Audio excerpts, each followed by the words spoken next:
Welcome back to Baseball Fundamentals, the Dragon Way. Today we're going to talk about bunting.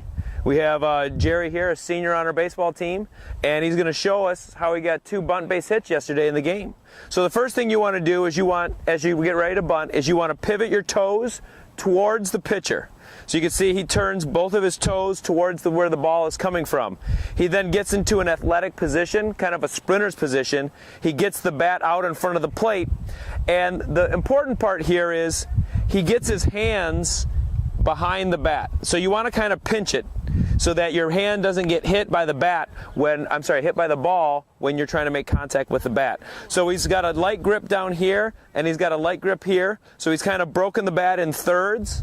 Probably would want this hand slightly further up the handle and this one just a tad further.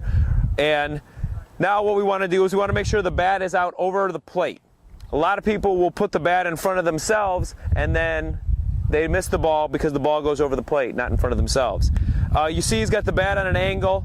I like it a little bit flatter just because with the ball's at an angle and you misjudge it and it comes back, it might hit you at the face, where if it's flatter like this, that won't happen. We want to start with our bat at the top of our strike zone, right at our letters. And then this tells us if the pitch is higher than that, we just bring the bat back. Go ahead and show what that would look like. We just pull the bat back like that.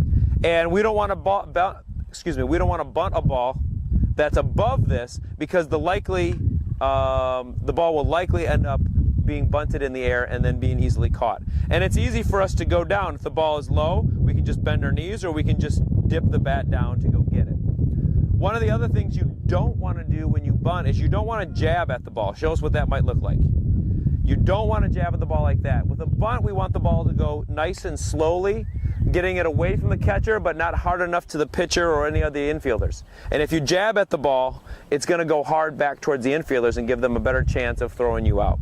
Now, once the ball is bunted, you can see he's in a position where he can discard the bat and just sprint down the line. Okay? So this is our basic bunting position. I'm going to throw Jerry here a few wiffle balls, and he can demonstrate what it might look like.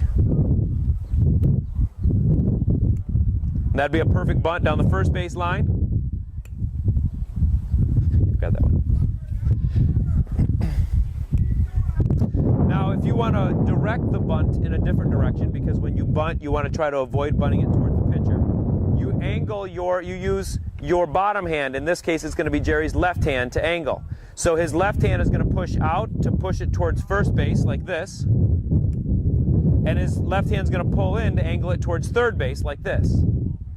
And so that's how you bunt it down the 2 lines. So that's your basic rules for bunting. Thank you for joining us for Baseball Fundamentals, the Dragon Way.